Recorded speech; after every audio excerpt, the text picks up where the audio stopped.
Alright, now we are live. I will send out a tweet, even though I don't want people here. No, right. It was one of those things where I contemplated. I was like, do we make this live? But let people talk about. No, because also I was everything. gonna say we could if we don't have anything to say much, we can read other people's favorite moments, favorite memories. Mm-hmm. Yeah, that's kind of what we did with Smacking It Raw last week too. That was almost immediately after. Yeah. That was not even 24 hours after. Yeah. Yeah, I did watch the episode. What was I doing on Friday? I was I was watching SmackDown, but I also just didn't feel like doing anything. I was just watching highlights on Peacock. They put I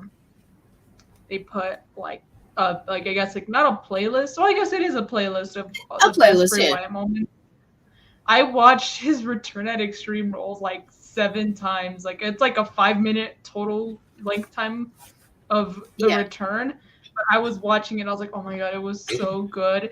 And it's not I of course, and I'm pretty sure I speak for everyone when I say we appreciated it. It was a fucking badass return, but now it's has an extra meaning. Wow, this was really good. I distinctly remember us talking about that because I named that episode after he returned Whole World in His Hands. That's why this one isn't that. Yeah, well, I still decided to put it on my little banner anyway. Oh, well, yeah, of course. I was going to put the hashtag thank you, Bray, but I think it was too long. I got the 3 dots, so I was like, they're probably not going to see it, so I just kept... I can't get this cough out. God damn it. Hi, Ed. I think I'm coming down with Hello. I think I'm coming down with a little something, too, because my throat, not from the sadness, but my throat's been kind of giving me a little bit of problems. The other day, I had to take a Sudafed to go to school.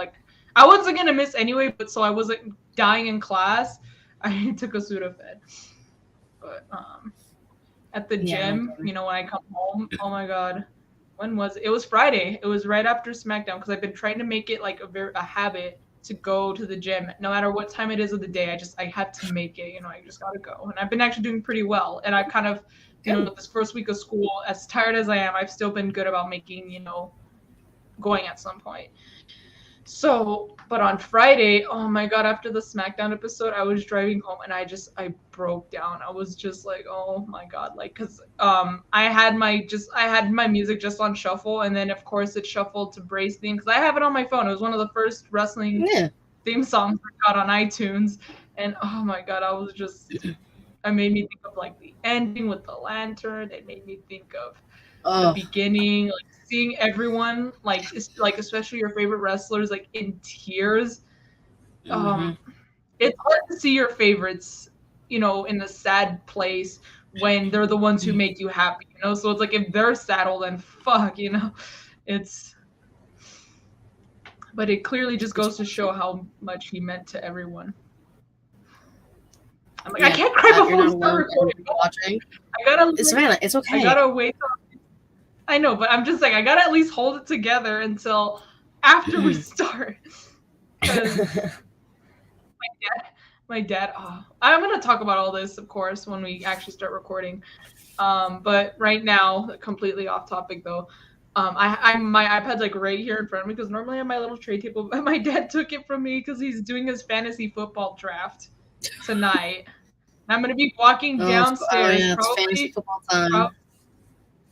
Probably a bunch of grown adult men who are, all anxious and probably crying themselves because they didn't get the pick they wanted, and they're gonna see me just in tears probably. They'll be like, "What's wrong with you?" And I'll be like, "Nothing."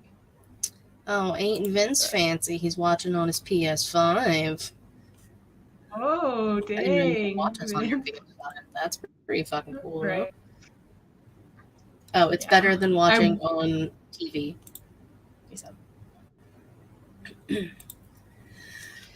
Wi-Fi PS5 looks like. It honestly, kind of does. I'm gonna lower. I know I don't want my shirt to be shown that much, but the way I'm honestly, your little headline thing covers most of your. It's kind of covering it. Yeah, nothing against Guns N' Roses. I just wanted to wear white, and it's super hot, so I wanted to wear because I don't normally wear, that's why I'm kind of using my hair to cover my shoulders a bit, but I don't normally wear like tank tops or anything, not even at the gym, unless like I'm going swimming maybe, but I don't normally wear them. But it's so hot, Katie, and I walk, I forgot about the walking. That's a big part of my commute to class because I park. Well, first of all, oh my God, before we even get into this, since it is the pre-show, can I just vent a little bit? Like, For it. um, so parking, I've already explained, and I probably complained here plenty of times about how my parking pass is a good 15-20 minute walk from campus. I used to park next to the basketball arena, which is kind of pretty far walk from campus. And this year, when they first started selling the parking permits, I wanted to get the same one because again, I'm a creature of habit, so same old, same old. Yeah. And at the same time, it's the cheapest one. So I'm thinking, I'm not gonna pay $400 for 1 year until I can park in the garage that's right there because, first of all, the garage is probably always gonna be packed and there's always gonna be like traffic with cars trying to get in and out. So even with that, and then you're paying $400. So it's like, no, absolutely not. Yeah, that's a lot.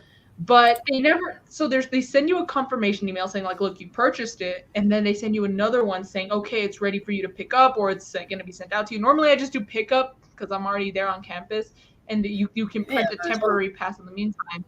But my temporary pass expired and they still hadn't emailed me about, my pass being ready.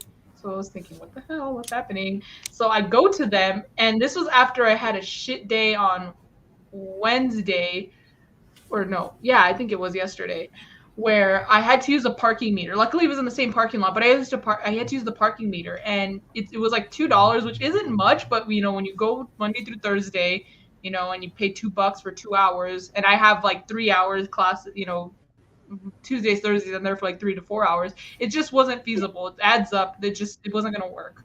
And despite that, there was just no parking anywhere. I've never seen that parking lot so packed. So I had to go. So I used the meter, and then when I go to complain to them, I said, I still haven't gotten it. And they were explaining to me how this, like, I guess during the time they were going to send an email, or they sent the email that it was ready, that like the system was down, because sometimes our system does go down, and I get it happens.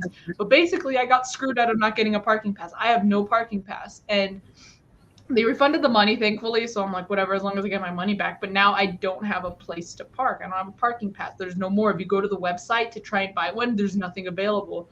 So what I do now, or what I'm going to start doing now, is my mom's twin, her fiance, has a house that's basically around the same distance, a 15 to 20 minute walk from wherever he lives to campus. So I was like, I called and asked, I was like, is there any chance, I can park here? There's like a sidewalk where you can park also. And I've been able to park there like today, for example, but in case there's all cars and it's completely filled, I have somewhere to park now for free.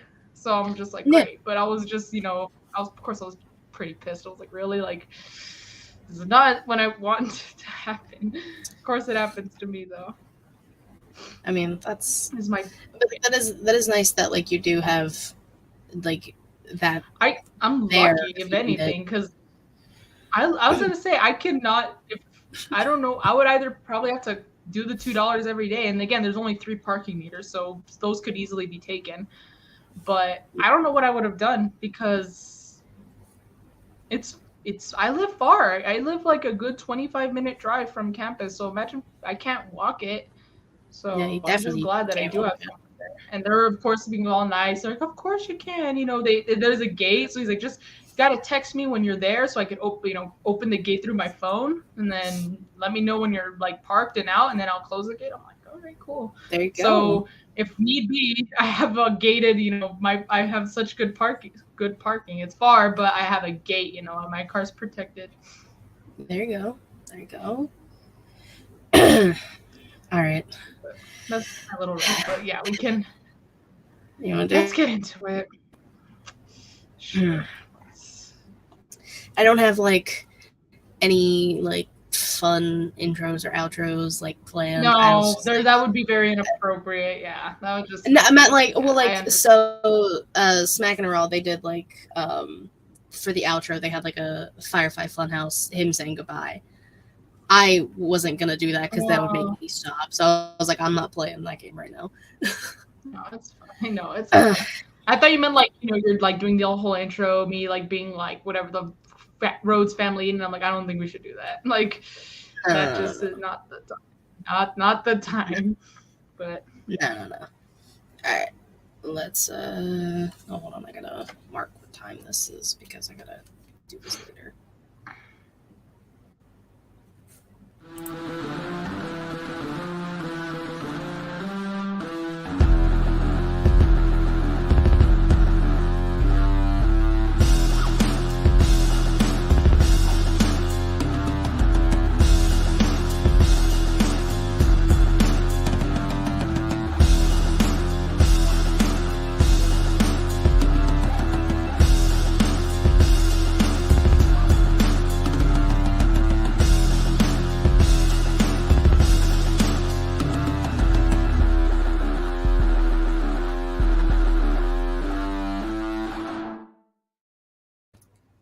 Hello, and to a very special episode of the Sheely Showcase.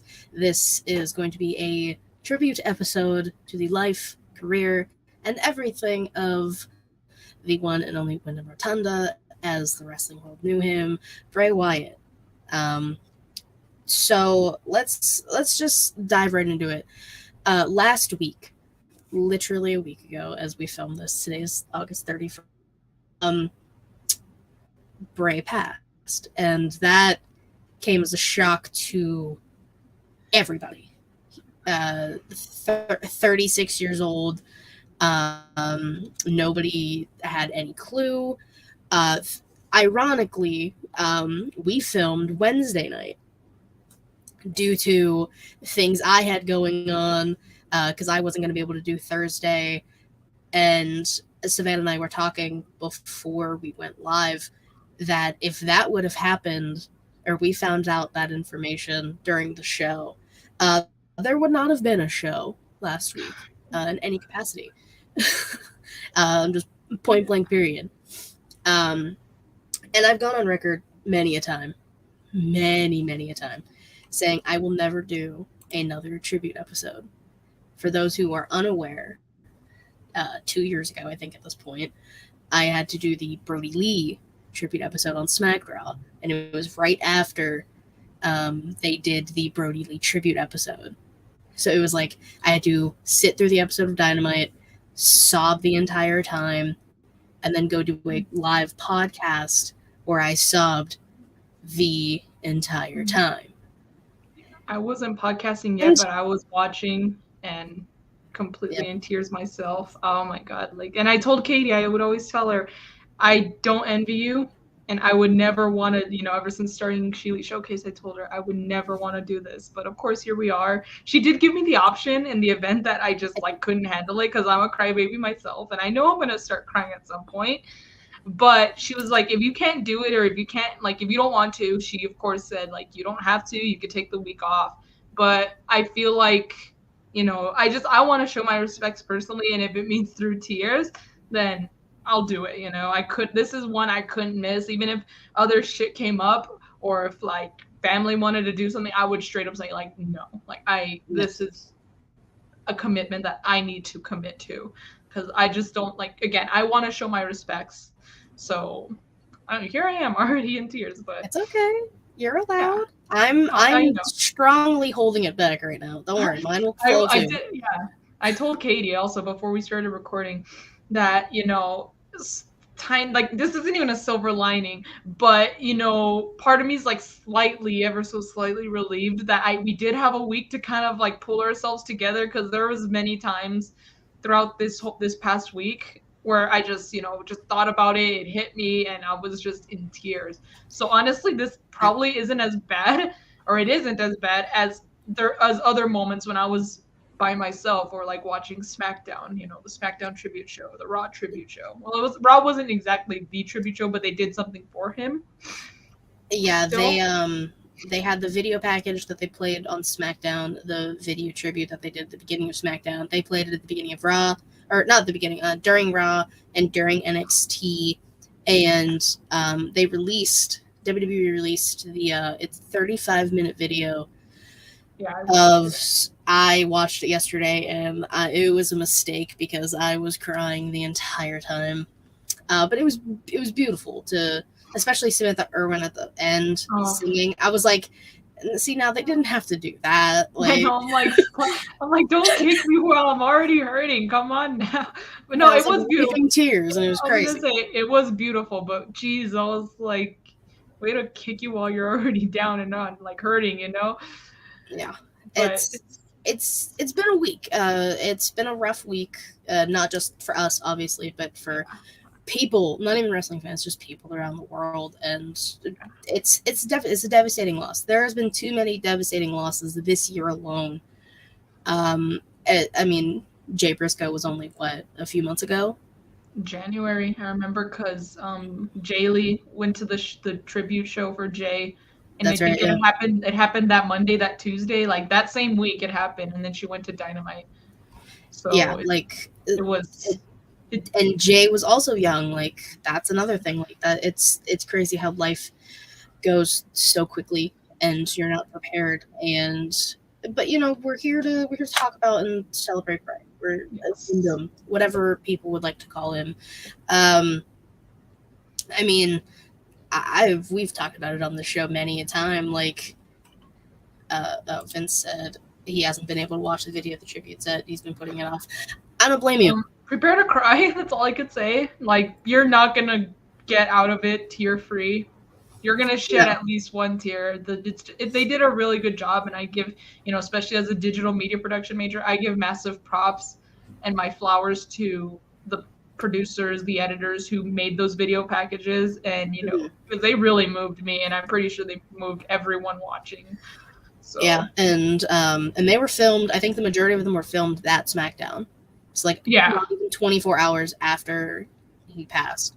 And before we start fully talking about Bray, I want to talk about the tribute episode because I you guys know how the IWC is. People will complain and people will make comments about things and like that. I saw a lot of people talking about the Eddie tribute episode um, back in 2004, 2005. I think it was 2005. I want to say. Yeah, my dates. I was young. That's all I remember. I was very young. I don't remember dates. I was really young too. Yeah. Savannah was a fetus. I mean, if I'm I was a child, I'm a child to you guys now, so that back then, yeah, I was not even here. 2005. Yeah. Thank you, Vince.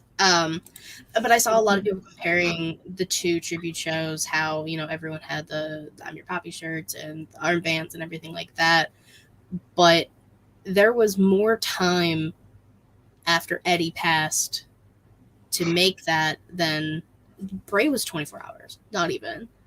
So what they did in 24 hours, that beautiful, beautiful video package that showed wonderful pictures and videos and everything from his career and pictures of his family, which every time they showed JoJo and the kids, it made me break down. And everything they did in the time span they had was incredible. So I give them major fucking props, and I'm sick of people. And Vince, not just you. You talked about it on Smack and Raw, but it wasn't just you. A lot of people were. And Kyle said it. Like, Eddie didn't die within 2 days of another huge legend, and they did have to share the attention. Which, I mean, yeah, Terry Funk also did pass. I didn't grow up with Terry Funk. Obviously, what he did for hardcore wrestling, he is a legend in his own right. And I mean, I would definitely mention him sometime in this episode, but since Kyle brought it up, like what Terry Funk did for hardcore wrestling, ECW, just his entire career, the impact he has now on people, it's definitely there. And I'm very happy that, as much as Savannah doesn't like Cody Rhodes, Cody Rhodes did go out and give a nice little tribute to Terry Funk. I gave him a pass on that one. I was like, dude, that was incredible, and I'll give you props. Like that was great, dude. I was like, fuck, I think I need a life. And that was a good. It was a good like break in everything. Like yeah. So it was. I loved that Cody got to do that, especially because him like Dusty and Terry were close. Like obviously, It was almost like he was speaking on behalf of his father. Like if that's probably what Dusty would have said himself, you know. Dusty, what a guy. I know, too sweet to be sad. I'm pretty sure that's like same applies to Bray. Everyone talks about how positive he was, and like Yes, someone said it in that tribute video, the 35-minute video, that even when he was mad, like it was hard to take him seriously when he was mad because he's so positive. Otis, yeah. Yeah, because he's so positive that when you're angry, when he was angry, they couldn't help but smile through it, or I guess it made him laugh. Something they took it positively that he was angry because he's just not one to be. He's not. He was a teddy bear.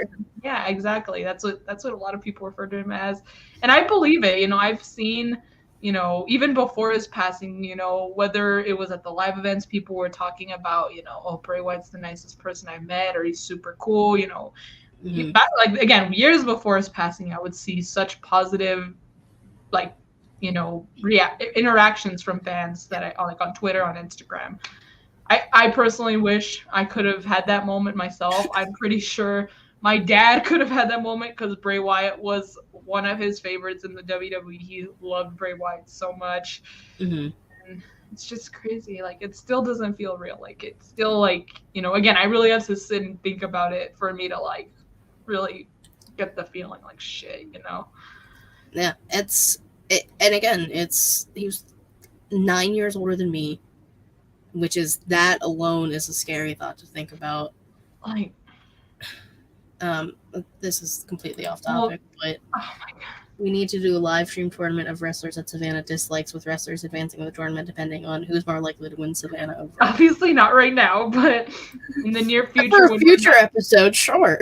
Yeah, but Bray would never be one in that tournament ever, because even when I didn't like him, kayfabe didn't like him, because he was honestly the time when I really quote didn't like him was when he was feuding with Dean Ambrose. I remember being so upset when he costed Dean Ambrose the Hell in a Cell match with Seth Rollins, because he was so close to winning, and I was such a huge Dean Ambrose fan, so I was so pissed. I was like, why, Bray Wyatt? Like, Dean Ambrose is gonna kick your ass. But I was also, when was this, 2014? I was 13 at the time. I was barely a teenager, so yeah. I graduated high school. God.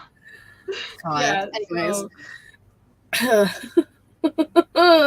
Wow. And again, like, thinking about the positive memories, it's kind of where it's. Oh yeah, I mean, it's hard to not think of anything. Like, we were both huge Bray Wyatt fans, obviously. Like, so to me, like, there's not a negative or a bad memory that I have of Bray. Like, never. The feuds, like the Wyatts had, like the Wyatt family alone, like the feuds that the three of them had, Brody, Harper, Rowan, and Bray. The Shield, one of the most iconic trios, whatever you want to call them, tag matches, feuds. Same with the New Day. Like, I remember that Xavier Woods really made us think that he was going to leave the New Day, because he was the only one kind of taking the Wyatts seriously, while Kofi and Big E were, kind of joking around, mocking them, and Xavier Woods. The only as sad as it is, it's a little off topic, but it is on topic with the feud. The only thing I remember is that during that time that the New Day was feuding with the Wyatt family, not other than the good matches, good promos and stuff, but I remember it was during that same time, that was when AJ Styles was doing the whole beat up John Cena thing. So someone made a meme of Xavier walking out on them on the New Day, and they're like, Xavier, where are you going? He says, I'm gonna go beat up John Cena, because that was the whole thing with AJ. But it just made me think of the feud. But no, I mean, and like those two feuds specifically, like when you think Wyatt family legacy, because it's a legacy at this point. Like, Bray was not in WWE very long. It seemed like, I mean, obviously his career was probably 2013 to 2023, so about 10 years. I don't know when he started in FCW.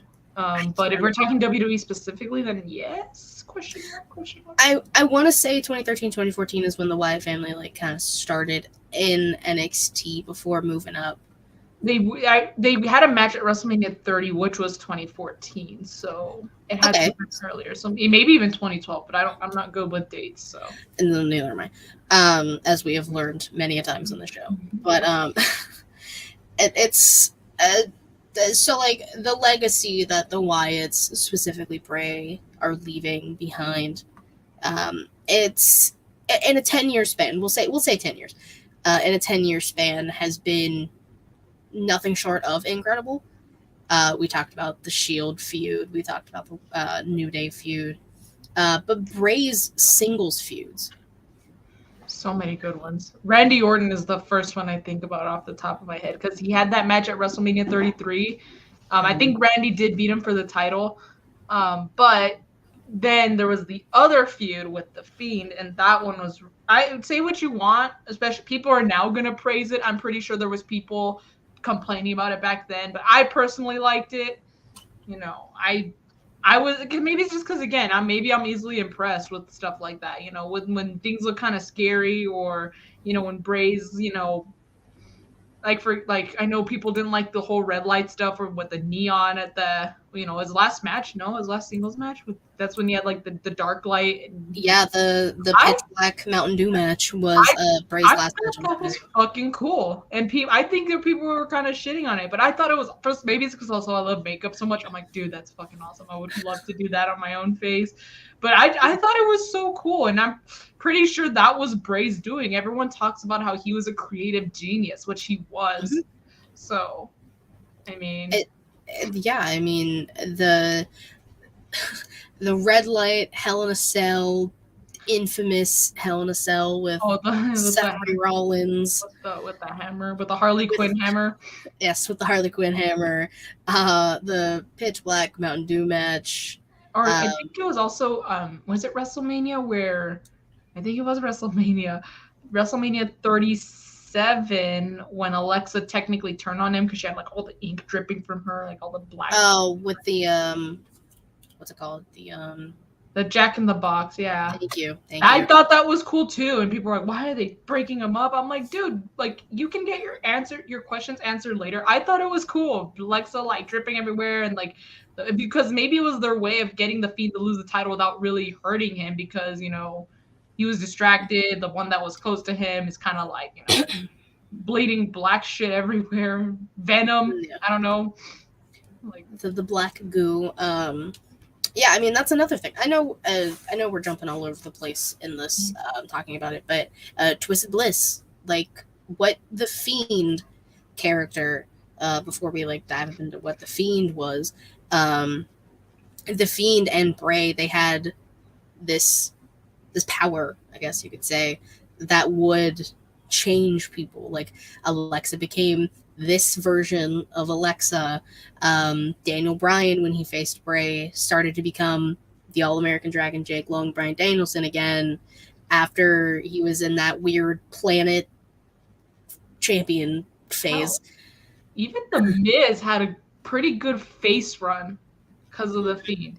And they did the whole thing where he was at the Miz's house, and then they bring their daughter Monroe into it, and the doll's in the bed, and Monroe's already an actress, she was pointing at the crib, she was all scared, and she was still pretty young, like I don't even think she was talking yet, and she was pointing all scared at the crib, so that shit like that, I was like, oh, I'm here for it, and I've talked about it with other friends and like my dad, how like we were saying, the Fiend needs a horror movie. Like I need to see like a good ass like non-PG horror movie with the Fiend. I want to get like the shit scared out of me by the Fiend. Seeing the Fiend itself, like when he first showed up, I was probably like, what am I looking at? What is this? Got the creeps, but like I need like jump scare horror that's gonna really make me throw my popcorn and keep me up at night. You're like, he needs a horror movie. Oh yeah, I mean, I know there was talks when Bray was first released from WWE. There was a lot of stuff he wanted to work on, and he was working with like Tom Savini, who helped. Tom Savini's team created the mask. And if people don't know who Tom Savini is, he's like a horror icon in the makeup industry. And so the fact that his team made the Fiend mask is bonkers to me and to anyone who likes horror stuff.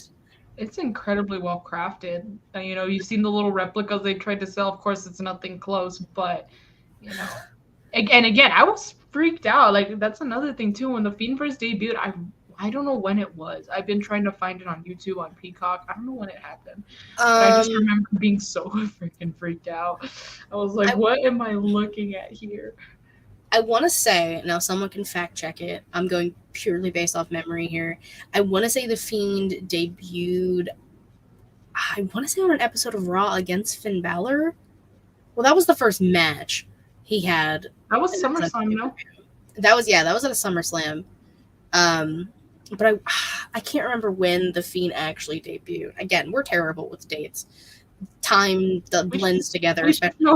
We just know it happened. We witnessed it happen. We did. But I do know that Balor was the first quote unquote victim of the Fiend. That's a good way of putting it, victim.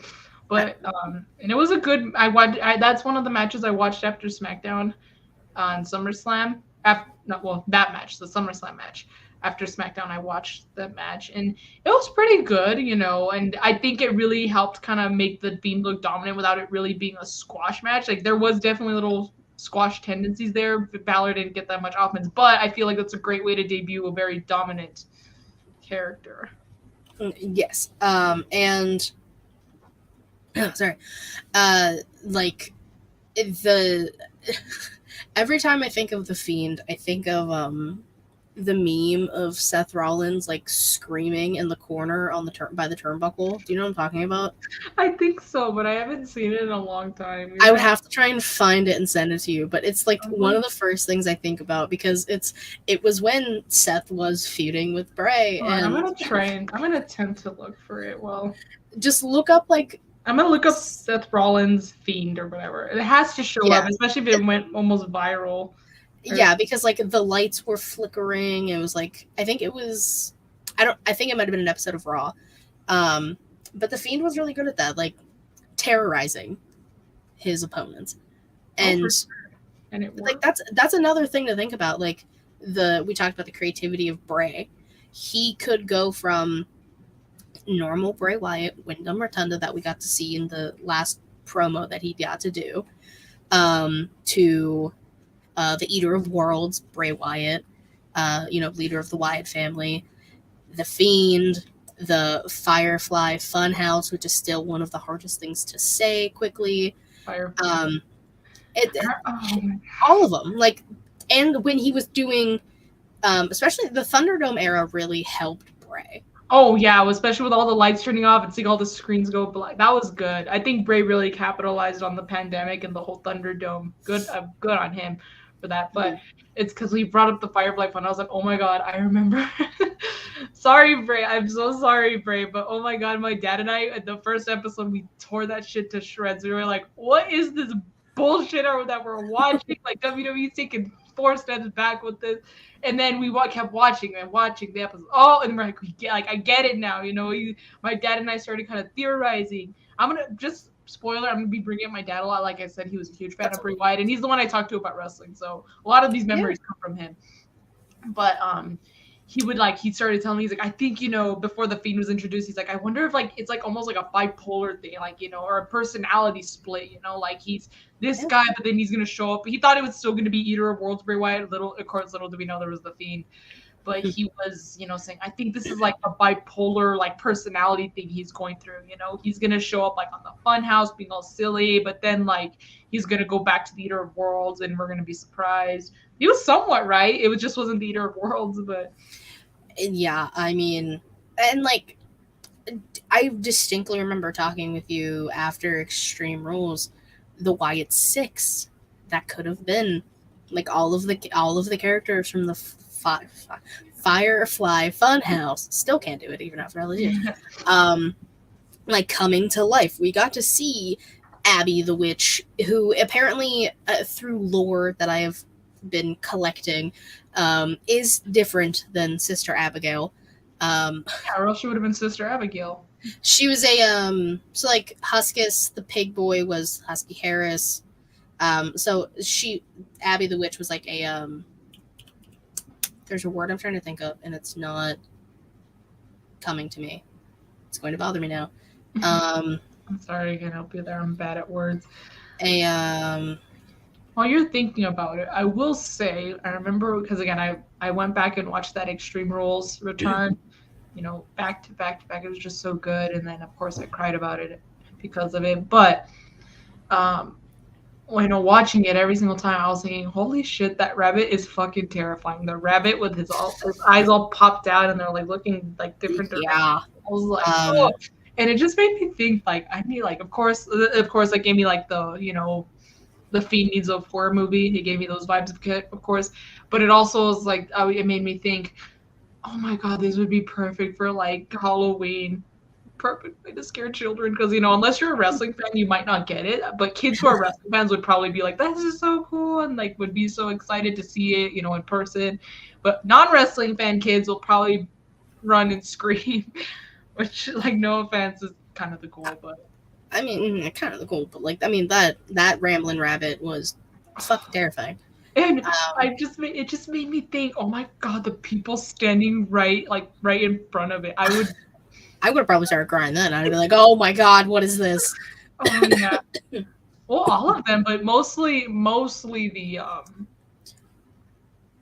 the rabbit. But Yeah, the rabbit, Mercy, Huskus, the old fiend mask was there. the Like buzzard. the buzzer, yeah. Oh, Abby. and the fiend was there. Someone dressed as the fiend was there, and I remember the massive pop because they shifted the camera to the fiend. It wasn't Bray Wyatt, but it was the fiend. Mhm. As someone else as the fiend because of course Bray Wyatt came out with the lantern and stuff. Oh, this shit was so good. It was one of the coolest things I've seen in my 27 years of life, and as my 22, 23 years of being a wrestling fan, like it it was so beautifully done the way they told that story. I mean, the white rabbit and the QR codes. Yes, that's another thing I wanted to bring up. That is the most interactive. I think like everyone loved it. Everyone loved looking at the QR codes, analyzing what was going on. That is probably the best. And I don't know, they're probably never gonna top it. First of all, it's because it's not from Bray Wyatt's mind. So, Yeah, but they're not gonna be able to top any sort of teaser or return or anything the way Bray Wyatt's was. Those QR codes were impeccable. They were fucking fantastic. I was those trying to say QR fantastic codes and awesome. were so fun, and they went on for months. Like that's the thing people don't remember is those went on for And months. it's good. It gets people watching because oh, when's the QR code coming? I need to wait. I need to see it. Especially people who are like detectives. They're not official detectives, but people who like to really dig deep at the smallest little details. Those are probably the ones that were itching for those QR codes. Like, where is it? There's no QR code. Wait. But That's like the best part was excuse me. Like we got so invested in the story that Bray was writing, that Bray was creating. yeah. I mean, even Uncle Howdy, as much as people didn't like Uncle Howdy, I enjoyed it. I thought it was pretty cool to see like this. I don't want to say alter ego, but this different version that we haven't seen before that was kind of like the evil being. Like the fiend was gone and it was just Bray. And here comes Uncle Howdy being like, I know your secret. I know this darkness inside of you. And it was cool again to see, even though it was Bo, but Bray being both of these people in people's minds. Yeah, in kayfabe.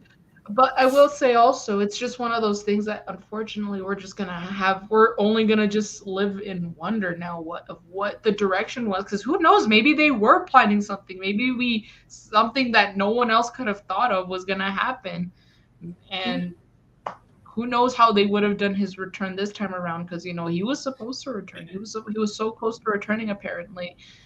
Yeah. And just, of course, that's not going to happen.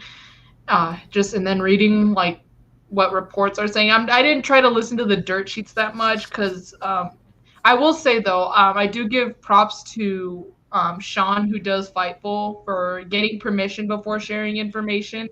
Because I feel like if he didn't, that would just be a massive like no, Like like that would. TMZ, who are absolute pieces of shit for releasing private information. Like, we don't need to know how he died. We don't need to know that. Like, we don't need to know Yeah, the I was gonna say intimate that's details. as much as people would want to know because we're nosy people, we're nosy creatures, us humans. But it's at the end of the day, it is none of our damn business, and that should have Exactly. been respected. If I feel like even if you did get permission, do you really want to share that kind of shit to the public? I feel like with Sean, what he did was just kind of give the cause of death. I feel like that's something everyone wants to know, as even though it isn't none, any of our business. We just kind of want to know, especially when he was so close to return. We just, I guess, what happened. It was And so I sudden. was Yeah. curious too. Yeah, I was curious too. He was very young. He was, you know, he was due for a return soon. So of course, you just can't help but think what happened. And he got permission, and he didn't share any like specifics the way TMZ did. He just said, "Look, it was COVID. It exacerbated to his heart, and that's it. That's it." Like he didn't go into details or more on Fightful coming soon. Like no, he didn't do any of that bullshit. Yeah. And I will give him props for that because I know there's some things he's done that I personally don't agree with. Some people give him a lot of shit, just for existing. But I will say the fact that he respected he had this information and he didn't share it. He could have easily gone so many clicks. He could have gone so many views or For people to clout, yeah. pay to see. Yeah, he could have easily shared that information for the clout, and he didn't. And I will say that, I'm glad he didn't because, again, it's no one's business. It really isn't. But Yeah. part of me is a little glad to know. I'm, not glad that it happened, obviously. Nowhere near that. But a little like at ease, if you will. Not glad that I know, but I'm a little at ease. I It's like guess. you said, like we're nosy creatures of habit. When stuff happens, everyone's like, "Oh, what happened? What do you mean?" And I'm And pretty sure again, people. Yeah. like that, we don't. That kind of actually kind of leads to my next thing. I like that this is also just turning into us ranting, but like we're passionate about Bray and everything. The people who are getting mad at certain wrestlers, or just people, specifically wrestlers. One I keep seeing is Roman. That Roman hasn't tweeted his, his sympathies or Condolences. eulogies or anything like condolences. That's also, yeah, all of the words. People were mad that Roman hasn't tweeted it, but he's talking about a pair of shoes. Now, I have said it many times, and if I haven't said it on here, I will say it again. People grieve differently, and we are not owed a fucking thing. Roman, Randy, Brian, like Brian Danielson, like all of these people who were close to Bray, like Bo, like we don't deserve anything. They don't have to tweet I don't even think or JoJo said express their anything. condolences. JoJo hasn't said anything either, and like I That doesn't I mean she don't blame doesn't her. love him, or that doesn't mean she doesn't care that he passed. She's more devastated than anybody, and that's probably the Exactly. same can be said for Roman, for Randy. It's Like probably Randy's too much wife to put had into to tweet. words. Like Yeah, so like not even Randy. the tribute show happened on Friday, obviously, but it was very short notice, so a lot of people couldn't even get there. Alexa Bliss made a very beautiful video on Instagram, and I think she put it on Twitter too, talking about her experiences because it was such a late notice and she couldn't get a flight, or she would have been at the show, is what she said. And like, so that Roman was not there and doesn't fucking have to be. And like Randy, so Kim, Randy's wife, like tweeted something saying, he's not okay. Like he's going through a lot with his back issues still, and with this devastating loss to not only a coworker but a friend, possibly like a brother. Like the two of them had such a long feud and were around each other all the time, especially during the pandemic. Like that bonds people. So the fact that she had to like tweet on his behalf and be like, he's literally going through his own things right now, trying to process this. And it was not even 24 hours like after it happened. And I will say, um, if you're doing interviews, I'm not gonna say her by name because she doesn't deserve it. But if you're gonna do interviews the next day, don't bring it up, even if it was planned. If you did bring it up, Yeah. don't do it. It doesn't fucking I matter. wouldn't. Like I have respect for her in any other capacity for what she's done, but don't like that. That was disgusting. And I know people like I will not take it to name calling like other people have, but if you know the situation, you know the situation. I won't dive into it, but it people grieve differently. Savannah and I were talking about it. We're criers. We're emotional fucking people. Like we've held it together this entire episode, and I'm very fucking proud of us. It's probably because we had the entire week to cry our eyes out then, and even then I already shed a few tears. But Yeah. yeah, I don't think under any circumstance it is any like appropriate to bring up the loss of someone close to you. Doesn't matter if they're a friend, if they're a family, if they're a Mm-hmm. coworker. It's just very, again, I think it's almost inappropriate. And I get it's your job, but But like like, not even 24 yeah, like hours after. yeah, could you at least wait until like months go by, even though it's not the biggest topic of discussion? You could still talk about, even you don't even have to bring it up in a way where it's almost like you're asking a question. You could ask for like a story or a Yeah. memory, or you can bring up if you're in a feud with him. Let's say it's Randy Orton, you could say you had your a feud with Bray Wyatt and stuff. Like one of your most famous feuds is with Bray Wyatt, whatever. And then if they want to share more detail on that, that's all on them. Yeah. It shouldn't be kind of like almost pressured out of them because you asked them a question about it. Yeah. And there's another thing I was gonna say about that, and I forget. Um fuck. Oh, God damn it. when it was a good time to ask, we were talking about, not the person. We're not going to name drop. We're not going to name call because I do like the person a lot. I think she's an incredible journalist. I just don't think that was a good decision on her part. Not at But all. Um shit, what was I gonna say? sorry, Katie, I can't help you. Oh, I remember. Oh, Sami Zayn, I think, said it perfectly in the tribute episode. He kept saying like it doesn't feel real. He doesn't want to express his his sadness for himself because there are people closer to Bray who yeah. deserve the sympathy and the condolences and everything like that. And he said Sammy runs away and he's in denial, and that's a very appropriate trauma response. And that's another thing. This is trauma. Like people respond differently to trauma. This is just common knowledge. I again, we're criers. I have people in my life who laugh when trauma happens. And that's a big one for a lot of people is they laugh at to cope. That's their coping mechanism. People run away. People turn to other things. This was a big blow. Like nobody expected this to happen. Again, no one owes you guys shit. It's not our business. Yeah. If people want to grieve in private, let them fucking grieve in private. I don't need to see Roman tweeting about his condolences because I know, I don't know Roman Reigns, but I know that he's also hurting.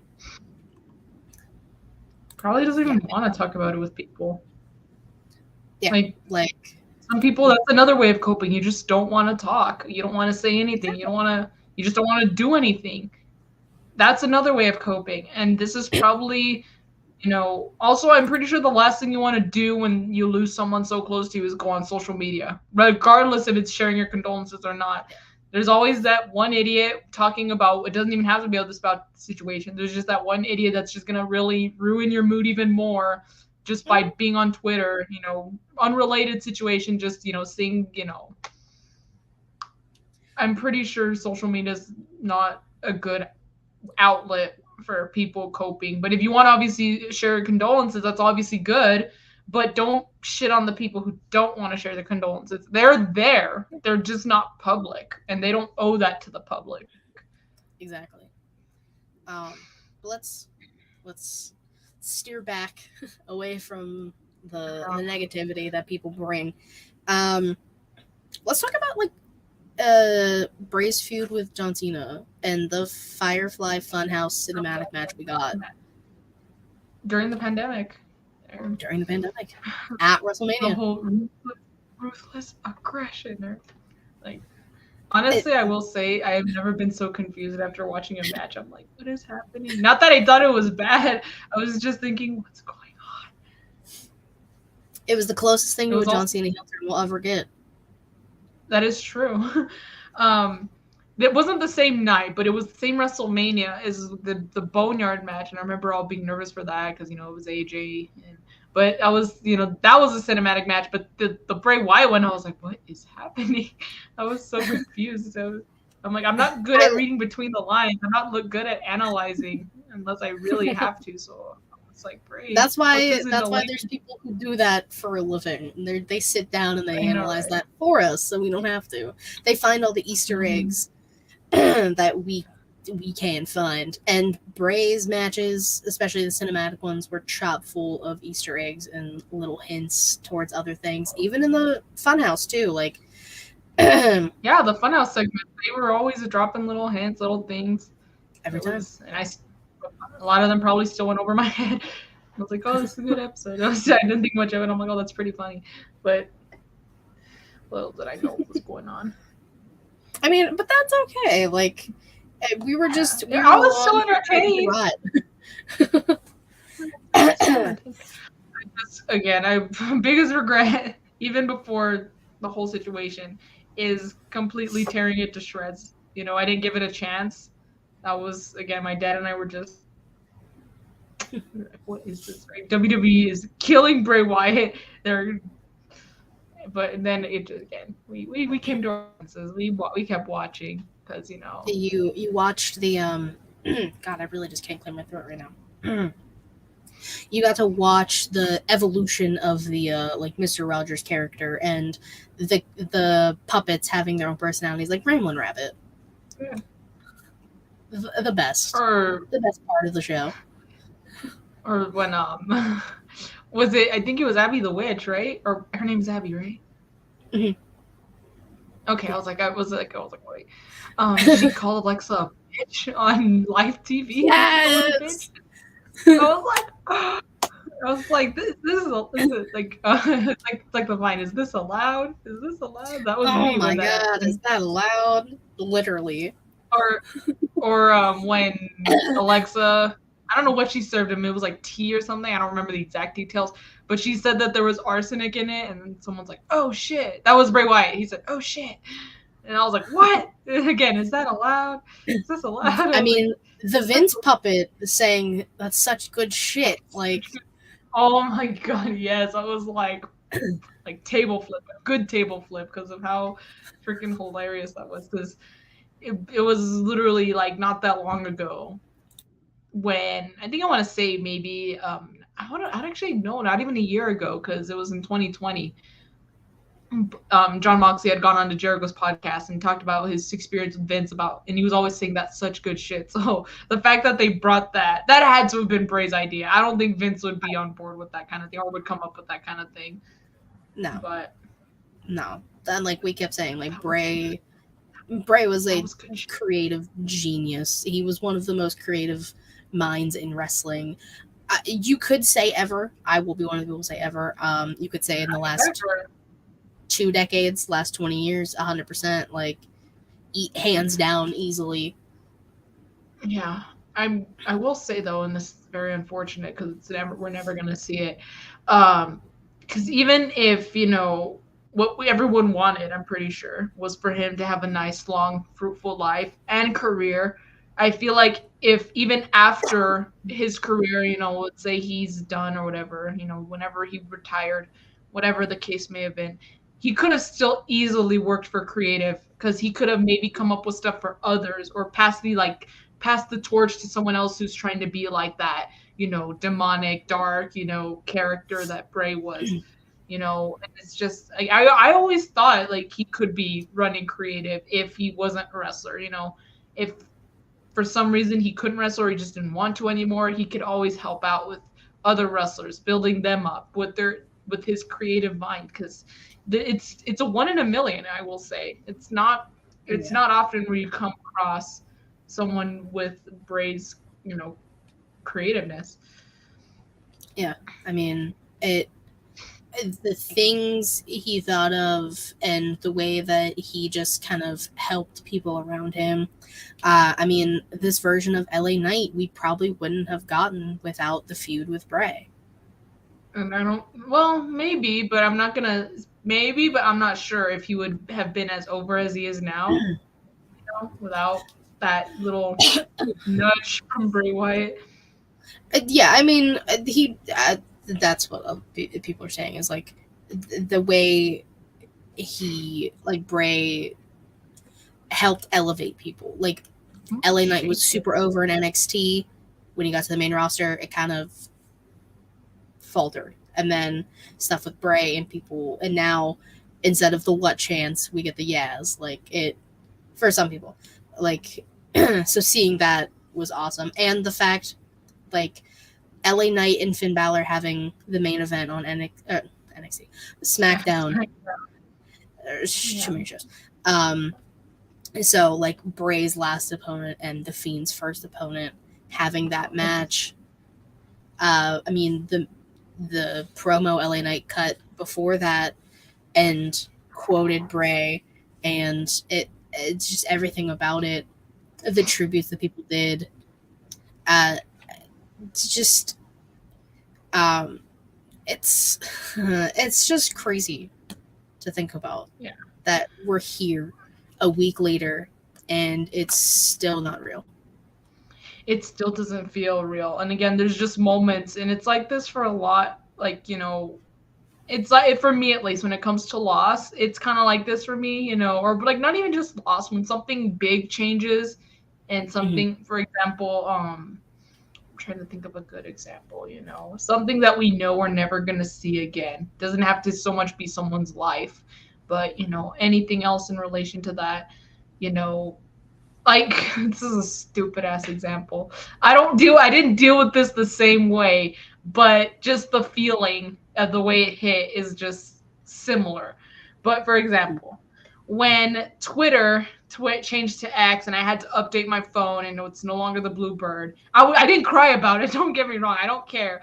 But it just it took me a while for me to hit, like, I will, I had Twitter for a long time, and it's going to be kind of weird to know that it's never going to be Twitter again. It's now something new, something different. Like that change like that, it gave me that sort of feeling. But of course, with the loss, it's a lot heavier. It's a lot more, in here, than just, oh yeah, it's going to be weird that it's not going to be the same like with Twitter. But loss, especially loss of life, it doesn't feel real until again, it just kind of hits you. And yeah,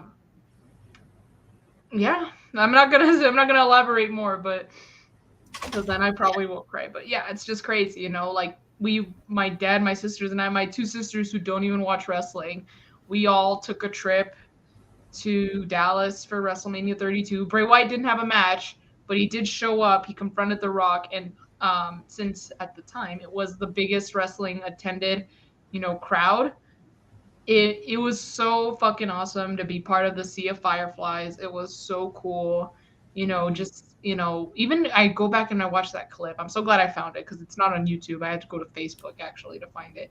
But yeah, seeing all the Fireflies, guiding Bray and stuff, and the fact that people still do it. I think people did it at I saw on Twitter, people, they were doing like the little Fireflies. I think after like that space between, you know, that time between Dynamite and Rampage, I think is when it happened.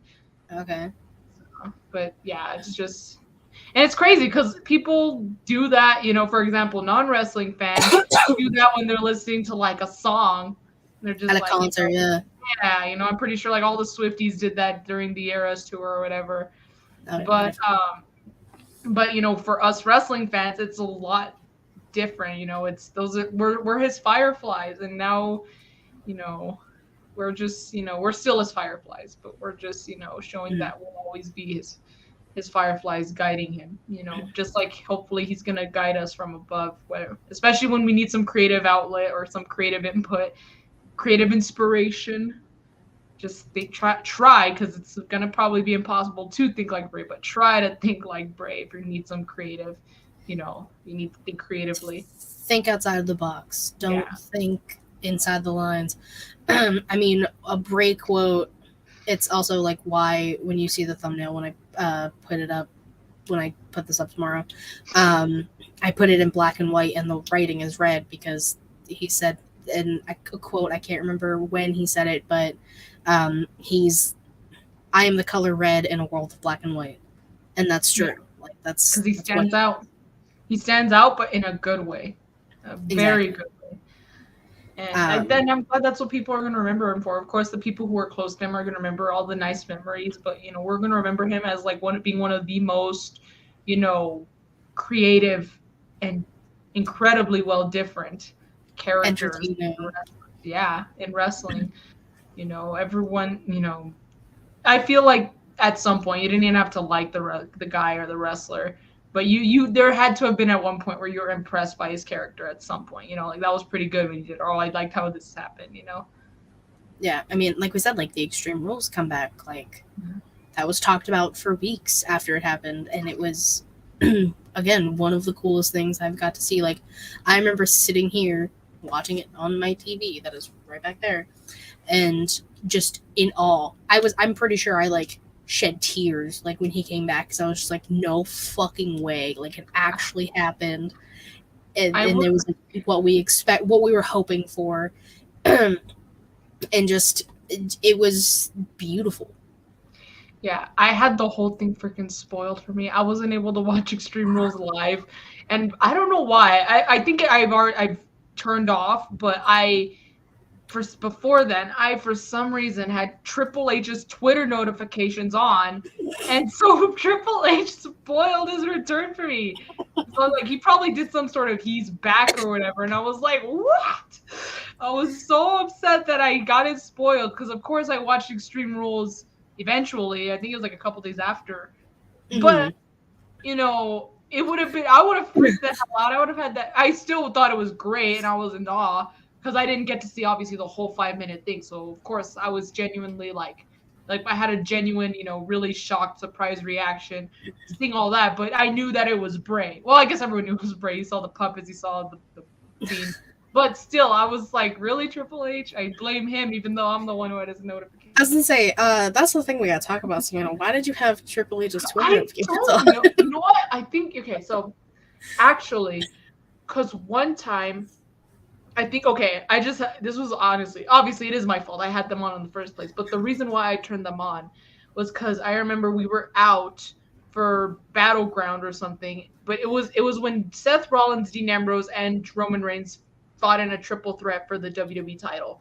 We were Yeah. out and we were gonna miss at least like less than half the pay per view. Now I know they were main eventing, but I wanted to see how much I was gonna miss, so I turned on Triple H's notification so I could see okay, this match has happened, this has happened. Okay, like I'll see what I've missed. I kind of wanted it to be spoiled because I wanted it to see like, all right, like what am I missing out here, missing on right now. And then I just never turned them off. I don't use Twitter that often, so I never really took the time to go and turn them off. But I did after that because I was so upset at Triple H when he didn't even do anything. I was He like, didn't even do anything. God damn it, Triple H! I was like, freaking spoiled it for me.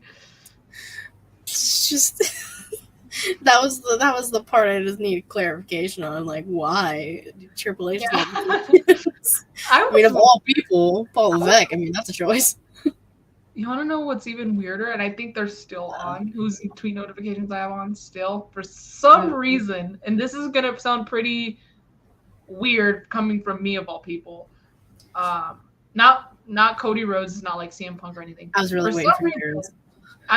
no, it's very random. And for some reason I have Sheamus's tweet notifications on. Why? I don't know. Because I keep getting the freaking banger after banger or banger. Like, He tweets that literally every day. You're just getting and I get the notifications. But why haven't you shut those ones off? Just never got around to it. I'm not on Twitter. The only time I've been on Twitter the most, or since as often as I have been for the first time in a while, was because of this past weekend. But that's not about that. Back to Bray. Point is, Triple H spoiled Bray Wyatt's return for me. I guess that's not a favorite memory, but it's still another Bray Wyatt memory I do have.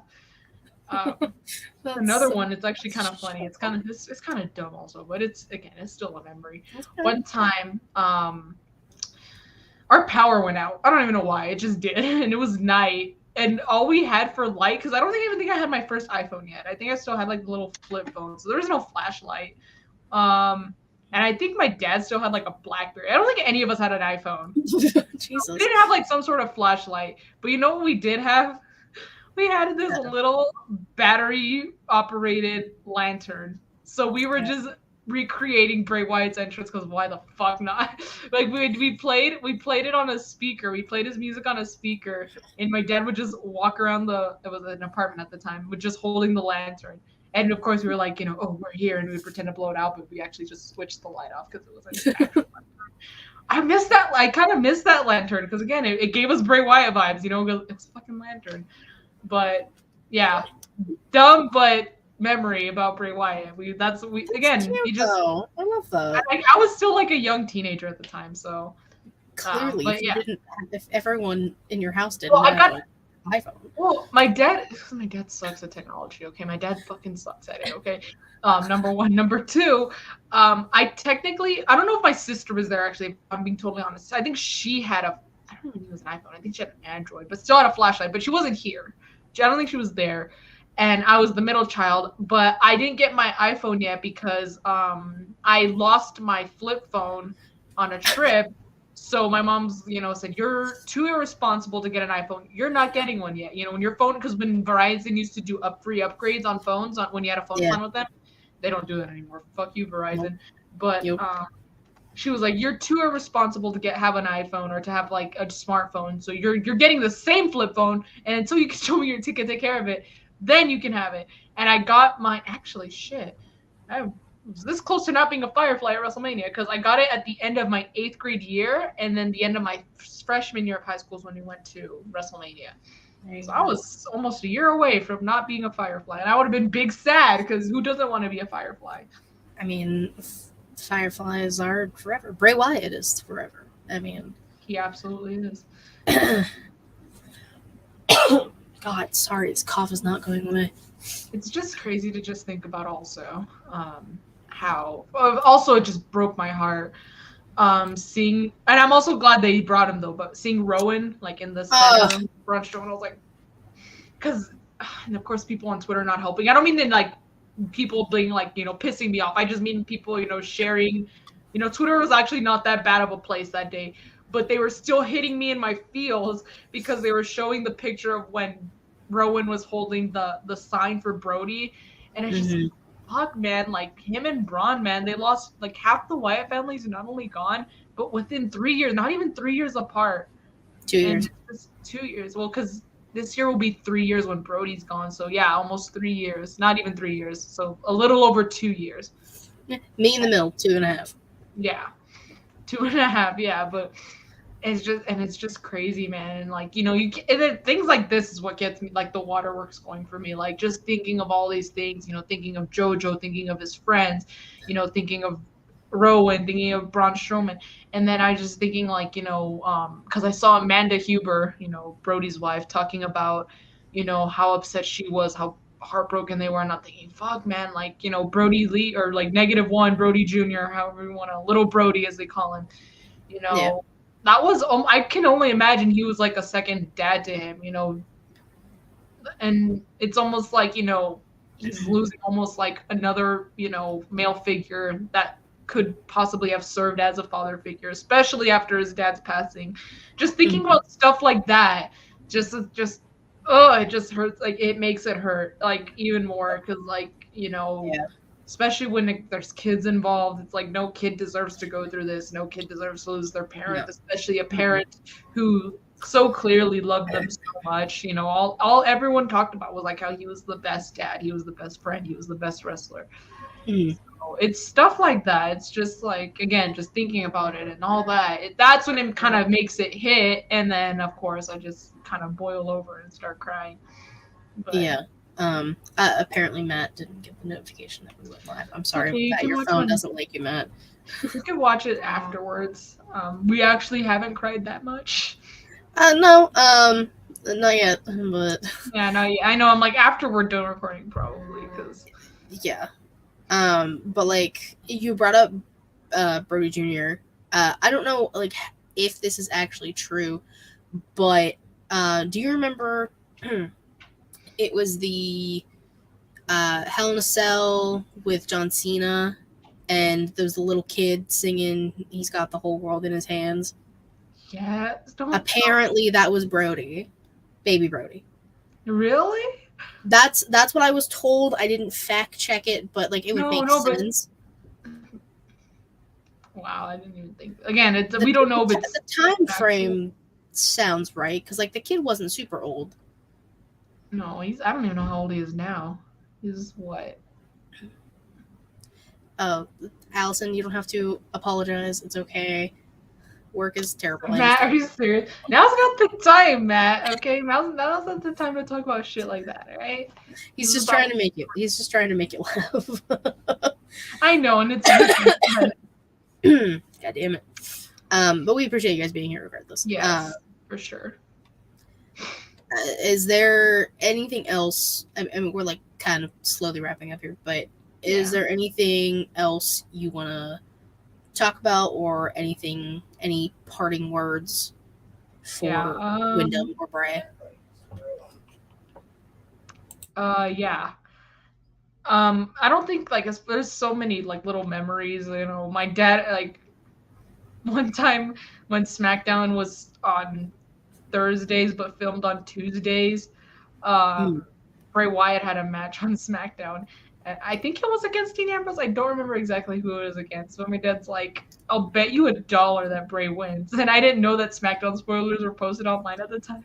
So I took him up on the bet and I lost. Because he saw the spoilers. He looked up the spoilers. And so, Damn, he but hustled yeah. you. That's crazy. But also, I mean, it's pretty smart. Looking back, it is smart to bet on Bray Wyatt. So, I mean, That's fair. Yeah. yeah. But as far as parting words, oh shit, this is where it's gonna happen. That's okay. Um, thank you for always keeping me and my dad entertained. My dad absolutely adored you. You were one of his favorites. He's someone who grew up on Attitude Era, Stone Cold Steve Austin, someone who's really hard to impress with wrestling. I tried showing him like Gargano and like Adam Cole one time, or I've tried showing him AEW stuff. He's hard to impress, but Bray, especially like with new stuff. And so Bray Wyatt was very modern.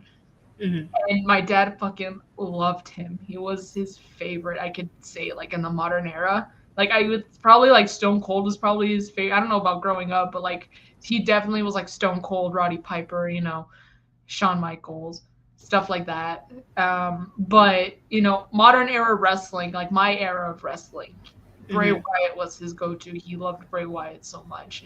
And he was someone that we would kind of bond over. We would always talk about, even like from things like, oh, again, betting a fucking dollar on Bray's match, even though I didn't know the freaking spoilers are online, to talking about his return at Extreme Rules. Like my dad watched it, but I didn't because Triple H spoiled it for me. And so I watched it, but I watched it with my dad.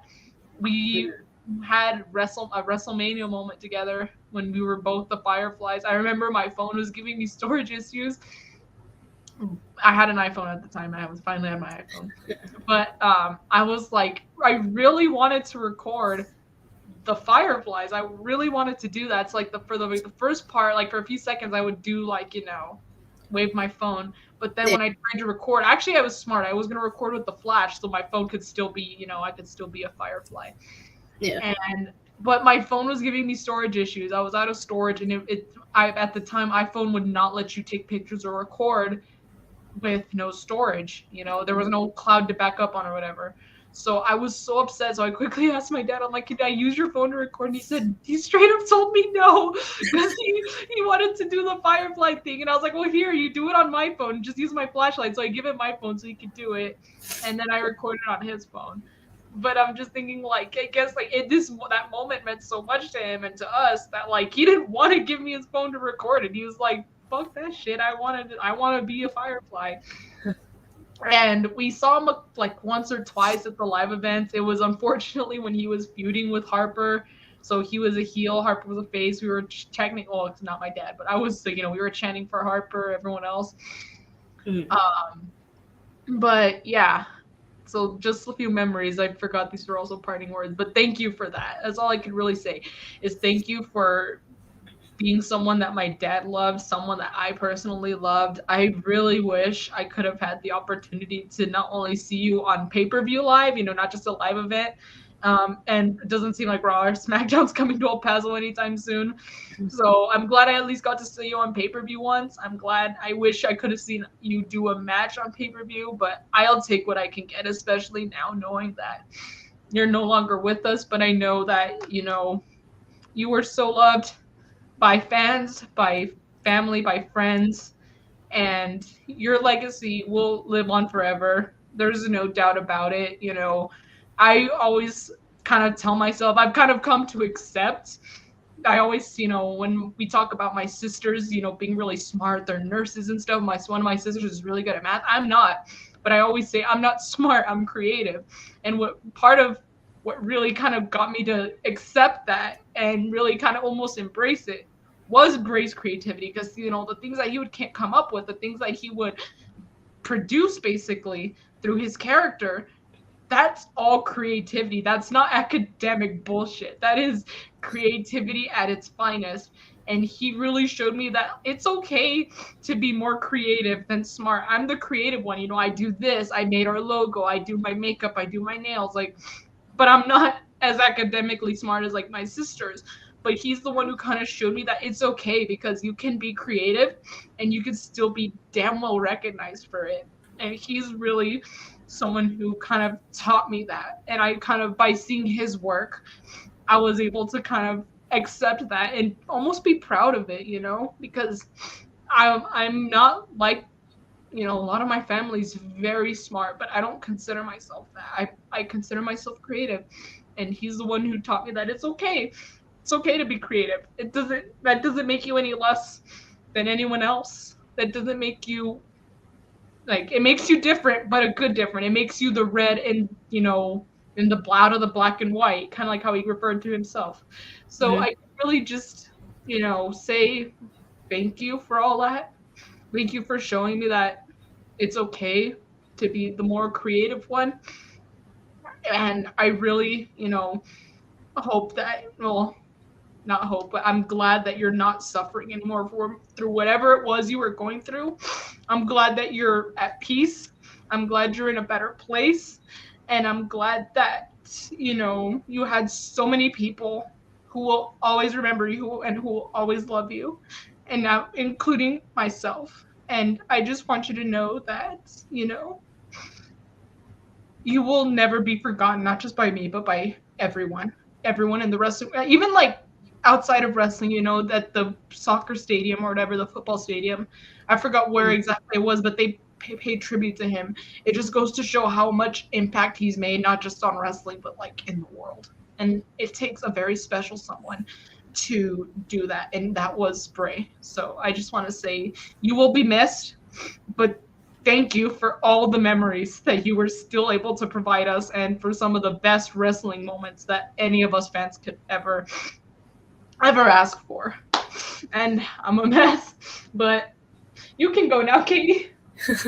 You're okay. It's Yeah. fine. You're allowed. It's Yeah. fine. That's why we're here. Um, Savannah said a lot of kind of like what I was going to say.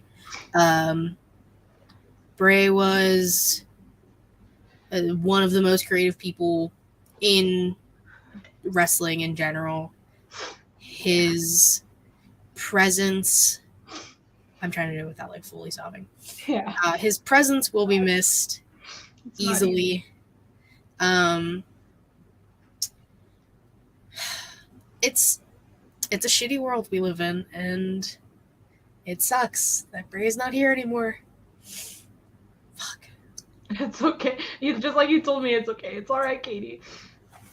This is why I didn't want to do another tribute episode. I know, but it's We the had least. to. Yeah. Like I said, I think I said in the beginning, if I was going to do another tribute episode, unfortunately, it would be this one. But like you said, Bray's going to be missed. And it really just fucking sucks. It's crazy to think about. This is also the first time I've like fully let it out, besides tribute stuff. And the amount of people who are putting out tribute episodes, just go watch them and enjoy the memories that Bray gave everybody. Just so the good times that there were, and there always will be.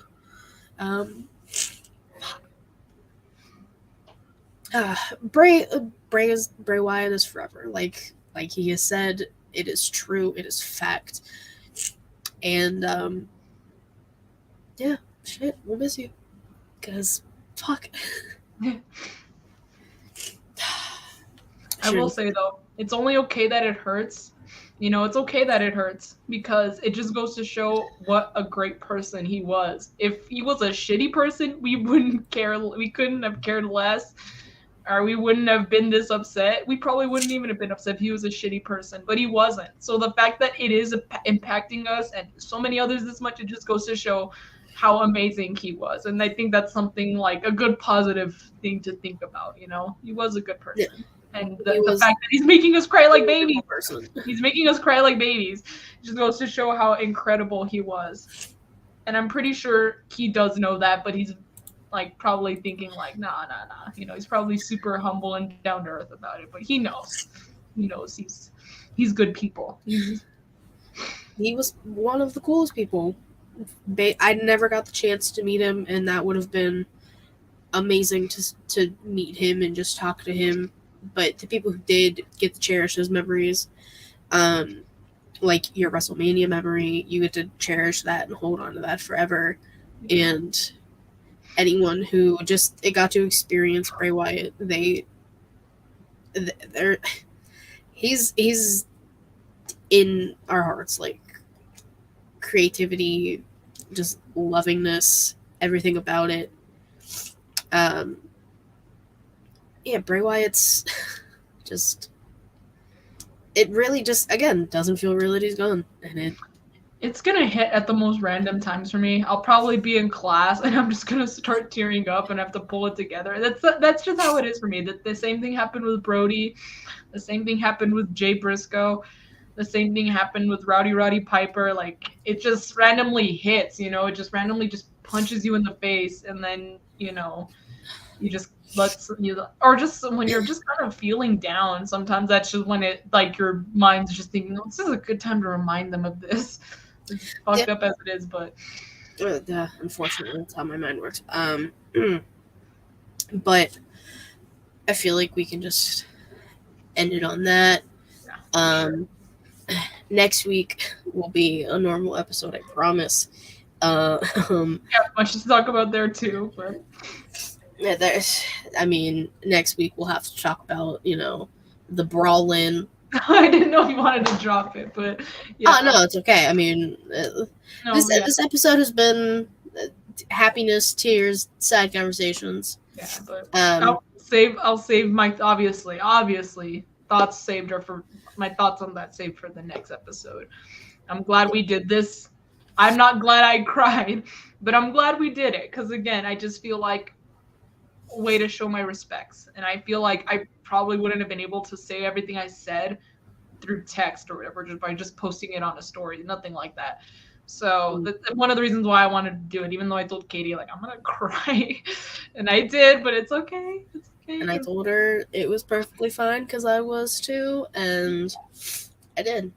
And that's just how we are, and that's okay. And there's nothing wrong with it. Faux show. But for those who did show up live, thank you. For those who watch this after the fact, thank you.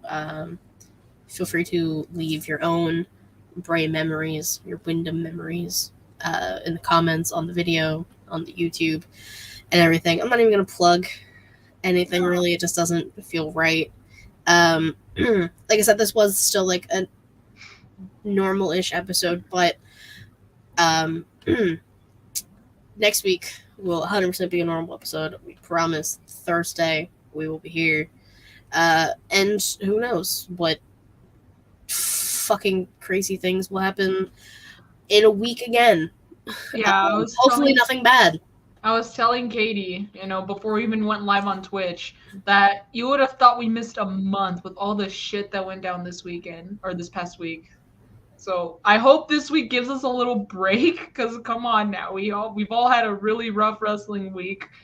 Mm-hmm. So many things have happened. Bray's obviously being the biggest, but just take it easy, universe. Like take Please. It easy.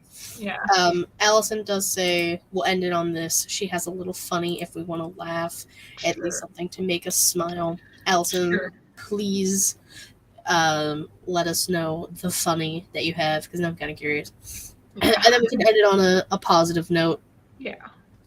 Of course, it will take a few seconds because delays and she's probably typing and typing, and I'm also just trying to like not have just trying to keep things going. If I don't get rid of this stupid cough, it is frustrating. I'm just gonna quickly vent while Allison's typing. It's very frustrating. I've had it for 3 weeks. I think I'm coming down with something also, but yeah, it's not fun. And the weather outside. Oh, here we go. Well, she said, Savannah, you said your dad grew up watching the Attitude Era, right? I'm curious how old he is, LOL. Well, like not Attitude Era, even before that, but I like a lot of the stuff he would talk to me about and like show me on Peacock and stuff is from the Attitude Era. He was born way before then. Way before then. But my dad is turning 53 this year, so that's not that old. My mom turned 53 this year. No, I understand that, but like not to grow up in the Attitude Era. There's no gotcha.